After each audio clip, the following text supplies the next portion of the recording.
Item ಯಾವುದೇ ಇರಲಿ try ಮಾಡಿ ಆಚಿ ಚಿಕನ್ ಮಸಾಲಾ. ಇನ್ನು ಫಲವತ್ತಾದಂತ ಕೃಷಿ ಭೂಮಿಯನ್ನ ಸ್ವಾಧೀನ ಮಾಡಿಕೊಂಡು ಬಿಡದಿ ಟೌನ್ಶಿಪ್ ಮಾಡೋದು ಬೇಡ ಅಂತ ಹೇಳಿ ಆ ಭಾಗದ ರೈತರು ಸಿಡಿದೆದ್ದಿದ್ದಾರೆ. ಆದ್ರೆ ಅಲ್ಲಿರೋದು ಬಂಜರು ಭೂಮಿ, ನಾವಲ್ಲಿ ಟೌನ್ಶಿಪ್ ಮಾಡೇ ಮಾಡ್ತೀವಿ ಅಂತ ಹಠ ಹಿಡಿದಿರುವ ಸರ್ಕಾರ ಭಾರಿ ವಿರೋಧದ ನಡುವೆನೂ ಕೂಡ ಇದೀಗ ಭೂಮಿ ವಶಪಡಿಸಿಕೊಳ್ಳೋಕೆ ಅಥವಾ ಅಕ್ವಿಷನ್ಗೆ ಸಂಬಂಧಪಟ್ಟಾಗೆ ಅಧಿಸೂಚನೆಯನ್ನ ಹೊರಡಿಸಿದೆ. ಕಾನೂನು ಹೋರಾಟಕ್ಕೆ ಬೆಂಬಲ ಕೊಡೋದಾಗಿ ಕೇಂದ್ರ ಸಚಿವ ಕುಮಾರಸ್ವಾಮಿ ಹೇಳ್ತಾ ಇದ್ದು, ಜೂನ್ 20ನೇ ತಾರೀಕಿನಂದು ಪ್ರತಿಭಟನೆಗೆ ರೈತರು ಕರೆ ಕೊಟ್ಟಿದ್ದಾರೆ.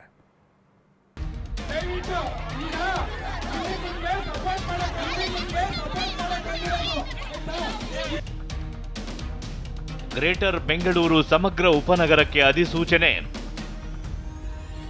ಮೊದಲ ಹಂತದಲ್ಲಿ 500 ಎಕರೆ ಭೂಮಿ ಸ್ವಾಧೀನ.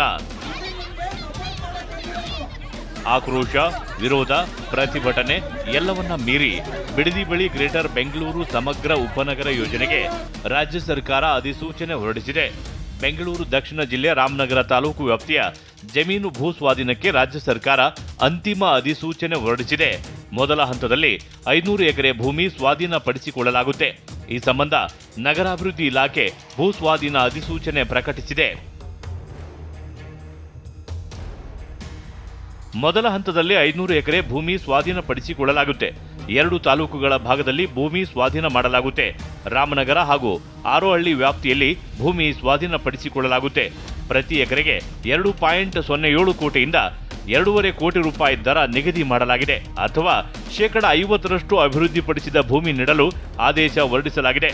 ಇನ್ನು 3 ಗ್ರಾಮಗಳ ಒಟ್ಟು 519 ಎಕರೆ ಸ್ವಾಧೀನಕ್ಕೆ ಅಂತಿಮ ಅಧಿಸೂಚನೆ ಹೊರಡಿಸಲಾಗಿದ್ದು, ಕೆಂಪಯ್ಯನಪಾಳ್ಯದ 384 ಎಕರೆ 22 ಗುಂಟೆ, ಮಂಡಲಹಳ್ಳಿಯ 71 ಎಕರೆ 13 ಗುಂಟೆ ಹಾಗೂ ಒಡೆಯರಹಳ್ಳಿಯ 63 ಎಕರೆ 10 ಗುಂಟೆ ಭೂ ಸ್ವಾಧೀನ ಆಗಲಿದೆ.